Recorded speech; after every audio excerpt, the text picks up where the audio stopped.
राधे राधे दोस्तों, स्वागत है आपका आपके अपने चैनल अनन्या ओनली मोटिवेट। आज की कहानी है हमारी लाडली बेटी। ये कहानी हमारी लाडली बेटी आपको अपनी सी लगेगी, क्योंकि हर परिवार में इस कहानी की तरह थोड़ी मन मुटाव, थोड़ी अनबन होती ही है। लेकिन मैं ये दिल से चाहूंगी कि हर परिवार में होने वाले मनमुटावों का अंत इस कहानी की तरह खुशियों से भरा हो। शाम को आते हुए राशन लेते आना और हाँ, मुन्ना के स्कूल में फीस भरनी है, उसके लिए पैसे देते जाओ। बीवी की इस मांग पर जेबें उल्टी करके दिखाने के सिवा बड़े के पास कोई दूसरा उत्तर नहीं था।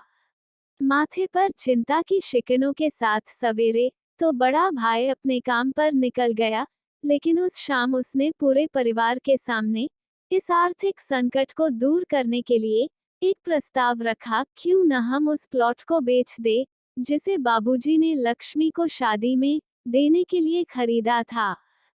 बेटी को दी हुई चीज वापस नहीं मांगते पाप लगता है। लक्ष्मी का जन्म होते ही घर खुशियों से भर गया था। तभी तुम्हारे बाप ने ये तय कर लिया था कि ये प्लॉट लक्ष्मी का है, जो उसे उसकी शादी में दे दिया जाएगा। माँ ने अपना विरोध जताते हुए कहा, कौन सी बेटी? वो बेटी जो प्रेम विवाह कर घर की इज्जत को खाक में मिला गई और पिताजी की अंतिम यात्रा में भी न शामिल हुई। बड़े ने टॉन्ट मारते हुए कहा, मेरा मुंह मत खुलवा, यहाँ कौन नहीं जानता कि लक्ष्मी को उस दिन गली के नाके से ही लौटा दिया गया था और उससे अपने पिता से आखिरी बार मिलने का हक भी छीन लिया गया था। माँ ने बेटी का पक्ष लेते हुए कहा। माँ के इस वार से दोनों बेटे चुप हो गए। ना बड़ा बेटा कुछ बोल पाया, ना छोटे बेटे के मुंह से कोई शब्द फूटा।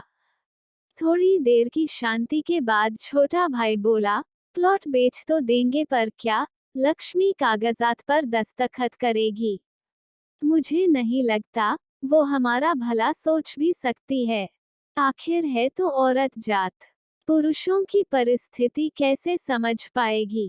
काफी वाद विवाद और सोच विचार के बाद सब इस बात पर सहमत हुए और पड़ोस के मोहल्ले की लक्ष्मी की दोस्त को बोलकर लक्ष्मी को घर आने का न्योता दे दिया गया। अगले दिन सुबह से गली के नाके पर खेल रहे बड़े भाई के लड़के की आवाज सुन बुआ आ गई, बुआ आ गई, घर वाले चौकन्ने हो गए। दोनों भाई मन में द्वेष और नफरत के साथ उसको कैसे घर में आने के लिए कहे, इसी दुविधा में थे। वो कहते हैं ना, जरूरत के वक्त गधे को भी बाप बनाना पड़ता है। उसी कहावत के हिसाब से दोनों भाई बहन से बात करने के लिए तैयार हुए। दरवाजे पर जब बेटी और दामाद ने पूरे 7 साल बाद कदम रखा, तो माँ की आंखें भर आई और दोनों को बड़े प्यार से घर के अंदर लेकर आई। बेटी और दामाद भी माँ का इतना स्नेह देखकर भाव विभोर हो गए। शाम को साथ में बैठे बेटी दोनों बेटों और दामाद के आगे हिचकिचाते हुए माँ ने ही प्लॉट का मुद्दा उठाया। लक्ष्मी को थोड़ा संदेह था कि कोई बड़ी बात होगी। लक्ष्मी उसी दिन से ये सोच रही थी कि ऐसी क्या बात हो सकती है कि जो खड़ूस भाई उसे बाप का मुंह भी दिखाने के खिलाफ थे, वो अचानक इतने कैसे पिघल गए। लेकिन अब उसको सारी बात समझ में आ गई। लक्ष्मी ने तिरछी नजर से पति की तरफ देखा तो वो बोल पड़ा, देखिए माँ जी, शादी से पहले जो कुछ आपका था वो आपका ही का रहेगा।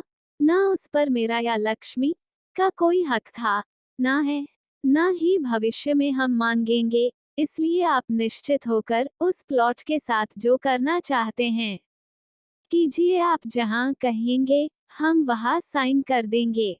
सुबह से अपने जीजा से नजरें चुरा रहे दोनों भाइयों ने अब अपने जीजा को अच्छे से देखा। सुबह प्लॉट के कागजात पर बहन के दस्तखत लेकर काम खत्म किया जाए, यह तय हुआ।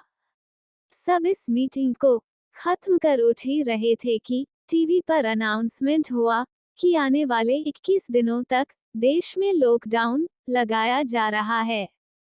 लक्ष्मी के पति ने फोन पर बात करने के बाद कहा, अब हम क्या करेंगे लक्ष्मी? कल की बस भी रद्द हो गई है और 21 दिनों तक कोई बस नहीं है, हम तो फंस गए। इस खबर से दोनों भाई बहुत निराश हो गए, क्योंकि एक तो उनकी आमदनी कम थी और 2 लोगों का और खाने पीने का बोझा बढ़ गया था। लेकिन माँ अंदर ही अंदर खुश थी, क्योंकि इतने बरसों बाद घर वापस लौटी बेटी इसी बहाने कुछ दिन आराम से उसके साथ रह पाएगी। दोनों भाई छूटक सब्जी और फल बेचा करते थे। कुछ दिनों में ही लॉकडाउन के चलते और कोरोना वायरस के चलते लोगों ने उनसे सब्जियां और फल खरीदने बंद कर दिए। पहले से खराब उनकी आर्थिक स्थिति और ज्यादा खराब होने लगी और वह मन ही मन लक्ष्मी के कदमों को अशुभ मानने लगे। बहन और जीजा जी से उनकी यह हालत छुपी नहीं थी। लक्ष्मी के कहने पर उसके पति ने दोनों भाइयों की सब्जी और फल की रेडिया पर लोहे की रॉड और जालियां फिट कर दी। बाजार जाकर दोनों के लिए कैप, हाथों के दस्ताने और थोक के भाव से सब्जी और फल खरीद लाए। दोनों की रेडिया अच्छे से तैयार कर, फल और सब्जियां ढक कर, दोनों भाइयों को टोपी और दस्ताने देकर जीजा जी ने उनसे कहा, एक बार इस तरह से धंधा करके देखो, शायद आपका मुनाफा बढ़ जाए। थोड़ी आनाकानी करने के बाद दोनों भाइयों ने जीजा जी के समझाए अनुसार धंधा शुरू किया। 2-3 दिनों के बाद ही कोरोना से घबराए लोग अब ढकी हुई फल और सब्जियां और दस्ताने और सेफ्टी का ध्यान रखते बेचने वालों से ही फल और सब्जियां खरीदने लगे। इस तरह समझदार दामाद की वजह से धीरे धीरे दोनों भाइयों का धंधा अच्छा चलने लगा और उनके घर का गल्ला जो पहले खाली हो रहा था, अब धीरे धीरे भरने लगा। माँ जैसे अपने मरे हुए पति से मन ही मन संवाद साधने लगी, देखो जी आपकी लक्ष्मी सच में लक्ष्मी है। उसके पांव घर में पड़ते ही घर खुशियों से भर रहा है। दोनों भाइयों के आंखों में पहले जो गुस्सा था, उसकी जगह अब शर्म ने ले ली थी।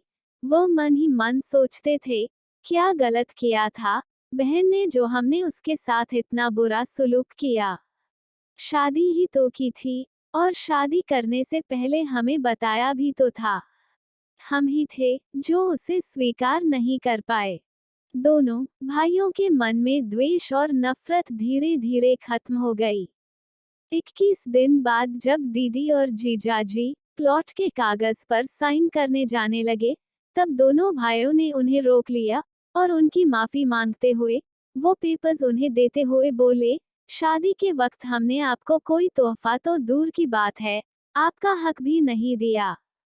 लेकिन अब इस प्लॉट को स्वीकार कर हमें प्रायश्चित करने का एक मौका दीजिए। सभी के आंखों में खुशी के आंसू आ गए और माँ ऊपर देखकर बोली, देखा आपकी लड़की ने आज फिर हमारा घर खुशियों से भर दिया। अगर आपको ये कहानी अच्छी लगी हो तो वीडियो को लाइक, शेयर करें और चैनल पे नए हैं तो सब्सक्राइब करें। धन्यवाद।